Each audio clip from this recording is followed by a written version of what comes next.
2024 Fashion Trends and Predictions. Another year has come and gone, and as is tradition, we'll be compiling and discussing an assortment of trends that we predict will be all the rage in the fashion space in 2024. This marks our fourth installment of the series, and not to brag, but we've done a damn good job so far. So make sure to check out our previous trend prediction videos to see how right we were.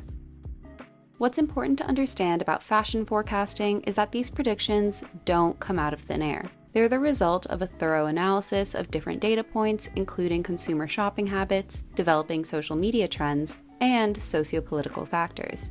As a result, when it comes to the trends we'll be discussing today, there's a possibility that you've already begun to see them sporadically, but there's no denying that they're still in their very early stages. Trends begin with innovators, then early adopters, before gaining more traction amongst the early majority and then the late majority, which signifies that the trend has broken into the mainstream. Fashion is incredibly cyclical, and as such, many of the trends we'll be discussing today have been popular at other points in time as well. The 2000s have undeniably had the greatest impact on the 2020s so far, something which will continue this year, but we'll also see fashion take notes from an assortment of other eras. As always, the point of this video series is not to promote overconsumption. It's intended to help you become a more informed consumer by highlighting the history of a trend, the reasoning behind its resurgence, and emphasizing fashion's repetitive nature, which should ideally make it easier to discover your own personal style. Even if the trends that we mention in this video do wind up becoming popular, you have absolutely no obligation to participate.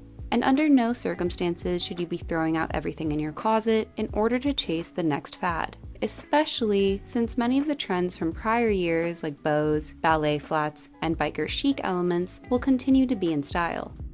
Now that we've got that out of the way, let's get into it. Gingham. Every few years, gingham makes a comeback, most recently in the mid-2010s when blue and black iterations of the checkered pattern became summertime staples. Recent projects like the Barbie movie, Schmigadoon, and The Marvelous Mrs. Maisel featured an assortment of gingham ensembles as a callback to the 1950s and 60s, a period of time that many consider to be gingham's heyday, with the print being worn by numerous celebrities and appearing on everything from dresses to swimsuits to bedspreads. With fashion of the 2020s being so bold, the contemporary take on gingham will likely be more experimental than prior iterations by mixing different colors and sizes of the print into a single ensemble. Red is trending in general right now, but by the time the summer rolls around, I wouldn't be surprised if green, yellow, pink, and purple became the new gingham standard. Combined with the current popularity of hair bows, the return of retro silhouettes, and the coquette aesthetic's lingering influence, 2024 might have some of us looking like Dorothy Gale and Mary Ann Summers. Renaissance motifs. The Renaissance period of the 15th and 16th centuries will grow increasingly influential this coming year, with fashion taking notes from the classic motifs, imagery, and aesthetics that defined the period. We'll see an increase in brocade fabrics, thick velvet, deep jewel tones, sweet pastels, detailed embroidery, maximalist jewelry, and ornamental designs that feature cherubs, flowers, celestial bodies, and religious iconography. Ethereal makeup. This Renaissance inspiration will make its way into the makeup space as well, with a delicate cherubic look becoming popular. To give the wearer a more youthful appearance, emphasis is placed on the cheeks and eyes, with very little sculpting, bronzing, or dimension in order to create a soft and sweet look. There will be almost no sharp lines whatsoever. It's all about roundness, round cheeks, round lips, and big eyes. With its pastel and neutral tones, it feels distinctly angelic and even doll-like, mirroring the other hyper-feminine trends that have sprung up in recent years. If you prefer an edgier look, don't worry. By simply using darker colors, adding more dimension, and sharper lines, you can be less of an angel and more of a devil. Being reminiscent of the 90s grunge look, your goal is to appear in a sense dead, by emphasizing your under eyes and draining your cheeks of any color. Overall, this trend will serve as a juxtaposition to the natural, clean girl makeup that's been popular. Peplums. In last year's trend prediction video, we joked that the return of the bubble hem meant that peplums were just around the corner. And if the runways are to be believed, it looks like it'll be happening even sooner than we thought. A wide array of silhouettes have been considered fashionable at different points in history, resulting in a variety of elaborate contraptions being created in order to accomplish the effect. In the 17th and 18th centuries, there were panniers, aka side hoops, which created a wide shape. In the early Victorian era, crinolines were used to make massively round skirts before bustles took over and brought all of the volume to the rear. Although fashion relaxed exponentially in the 20th century, clothing continued to be used to create the illusion of certain shapes, with the peplum growing popular in the late 1940s in response to the hyper-feminine post-war style that highlighted the hourglass figure. The style had been seen previously, with Renaissance-era fashions featuring what could be called an early version of the modern peplum, and mid-century peplums gave off a similarly regal air. The peplum trend died out in the 1960s in favor of the boxy mod look, but returned in the 1980s as part of the retro revival that pulled from both the 1940s and 50s. The trend returned with a vengeance in the 2010s, being near inescapable, but by the middle of the decade was on the outs. In 2024, we're going to be seeing the return of the distinctive flared shape, but with an emphasis on structure and tailoring, which will differentiate it from its floppy 2010s counterpart, bringing it closer to its historical inspirations. Punk pirate. Dozens of aesthetics have popped up on social media in the 2020s, like cottagecore, whimsy gothic, coconut girl, coastal grandmother, and office siren. While it's difficult to predict exactly what will go viral this coming year, I do think we'll see the rise of the punk pirate, a style that combines imagery from the golden age of piracy in the 17th and 18th centuries with the new romantic movement of the 1970s. Another reason the proposed aesthetic might gain popularity is due to the 2000s influence on the 2020s, with pirate and naval influences appearing in both fashion and pop culture throughout the aughts.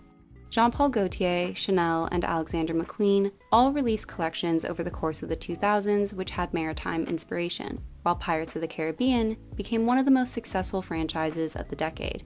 Although the average person probably won't be donning the entire piratey look, unless it's Coachella, individual elements are likely to trickle into the mainstream. Puffy shirts. Hollywood has been making films about pirates since the 1920s, with the stereotypical pirate look consisting of a peg leg, eye patch, tricorn hat, and shabby 17th century clothing being solidified by the 1930s. Nearly 100 years later, little has changed, with most pirates on film wearing some iteration of the puffy shirt. This pirate trend that she's come up with, Jerry, this is going to be the new look for the 90s. You're going to be the first pirate. Well, I don't want to be a pirate. Famously joked about on the 90s sitcom Seinfeld, the puffy shirt gets its name from the voluminous sleeves and ruffled adornments, which were fashionable amongst aristocrats in the 1600s and 1700s. As men's clothing grew more casual in the 20th century, with these sort of embellishments being seen as feminine, the garment was effectively obsolete until the late 1970s, when it became a staple of the New Romantic movement, which emerged in London as a response to the growing punk subculture.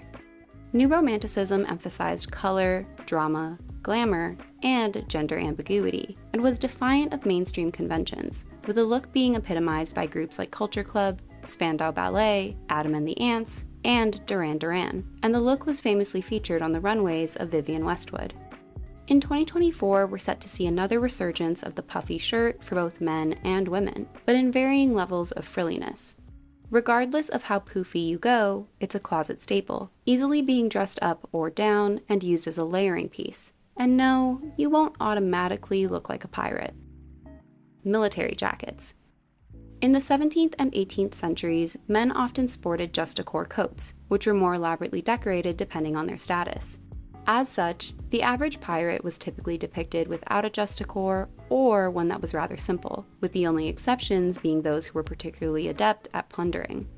It was common for military men of the time period to wear a justaucorps as their uniform, with the color and decorations serving as a quick way of identifying their rank and regiment.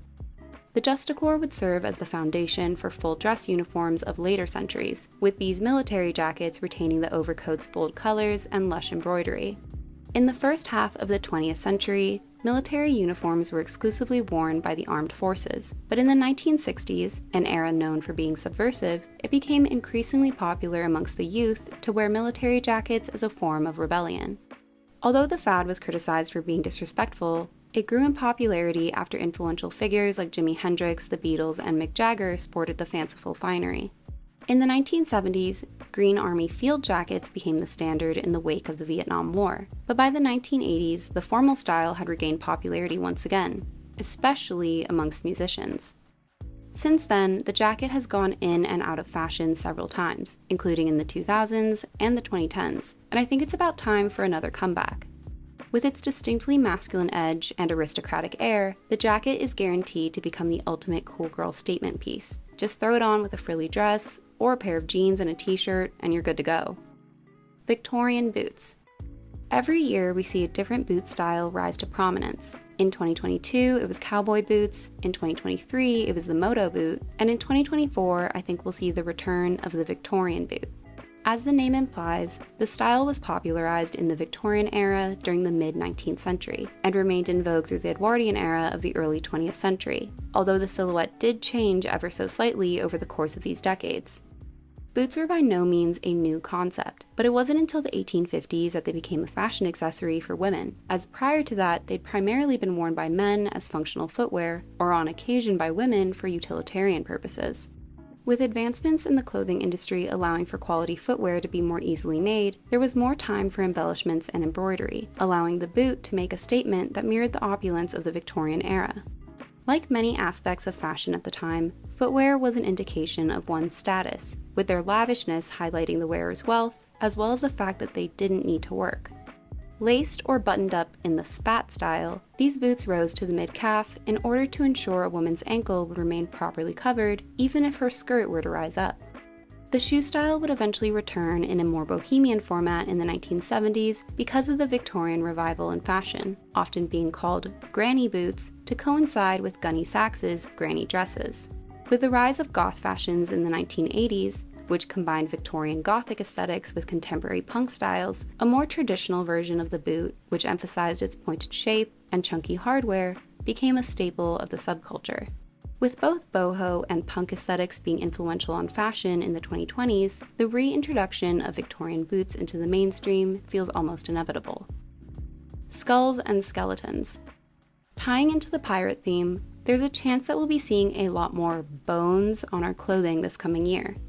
One of the most iconic examples of this motif hitting the mainstream is with the Alexander McQueen skull scarf, first released in 2003, which was incredibly popular with celebrities, and by the early 2010s, the print was duped to the high heavens. Skulls were a huge part of the soft grunge Tumblr era, and with nostalgia for that time period growing, I think we're set for a skeleton renaissance. Beads, buttons, and brooches. Bows are currently reigning supreme over the accessory space, with people sticking ribbons on their heads, their notebooks, even on their food, and we'll continue to see this sort of DIY mentality in 2024 with the addition of beads, buttons, and brooches. Coming in all sorts of shapes, sizes, and styles, these bits and bobs are far more unique than your average hair bow, allowing for a good deal more customizability. This sense of fashionable individuality has been steadily growing in recent months, with the Jane Birkin bag trend, the Altoid wallet, and made-to-order charm necklaces satisfying people's desire for something that is one of a kind. With all of these items being easily found in thrift stores or on secondhand websites, this trend is also pretty sustainable. And at least speaking for myself, the hunt for the perfect shiny trinket is part of the fun. It scratches the magpie part of my brain. Plus, it's a really great way to spruce up a tired piece of clothing. While it'd be easy enough to glue these beads and buttons on, why not try using a needle and thread? It's way easier than you'd think, and sewing is a really valuable skill that's dying out. Just think about how many random articles of clothing you've stopped wearing, all because of a missing button. If you're looking for a more casual way to accessorize, just opt for pins and patches instead, which creates a more punk look instead of a glamorous one. Spikes, studs, and safety pins. A staple of alternative fashion subcultures for decades, spikes, studs, and safety pins will become one of the hottest accessories in 2024, making their way onto shoes, jackets, bracelets, and purses. While silver is the classic color, gold will also make an appearance. So yes, that does mean that the Valentino rock stud will be coming back to terrorize us once again. Rips and tears. With all the DIY and punk influences, is it that surprising that we'll be seeing a lot more distressed garments this coming year? All of our clothing is going to look a lot more lived in, like you were shipwrecked or something. Disco pants. You might have already noticed that the 1980s are influencing a lot of the trends that we've talked about. And what could be more 1980s than disco pants? Designed to resemble a pair of jeans in silhouette, but made out of a heavy nylon elastane blend, the incredibly tight pants are thought to have been created in the late 1960s, but didn't become a fashion phenomenon until 1978 when they were worn by Olivia Newton-John in Grease. The pants quickly became a staple of disco fashion, as they were not only comfortable enough to boogie in, but were also able to attract attention on the dance floor. In 2008, American Apparel reintroduced the pants, and after being worn by an assortment of celebrities, they quickly became one of the most coveted articles of clothing of the early 2010s. With looser silhouettes currently being in style, it's possible that the 2024 version of the disco pant will look a little different than what we're used to, but we'll just have to wait and see. Cat print. Animal furs have been used as clothing since the dawn of mankind, and in 2024, we're going to go back to our roots. Many animal prints have developed a tacky or trashy connotation over the years, often being associated with sexually promiscuous women a la Mrs. Robinson in The Graduate or Fran Fine in The Nanny. In 2024, you'll see people purposely leaning into the print's gaudy reputation with tights, giant coats, bikinis, micro miniskirts, giant purses, and skin-tight dresses. And the more of it, the better. Flannels. Previously considered a form of outdoorsy workwear, flannel shirts grew popular amongst teenagers in the 90s as part of the slacker style that epitomized the grunge subculture. The garment saw a resurgence in popularity during the early 2010s, becoming part of the easily identifiable hipster look alongside skinny jeans and horn-rimmed glasses. In 2024, we'll see flannels return with a vengeance, but with an emphasis on their grungy roots, adding a touch of masculinity and casualness to any outfit. What fashion trends are you most looking forward to in 2024? I hope you enjoyed this video. Don't forget to like and subscribe, and I'll see you soon. Bye!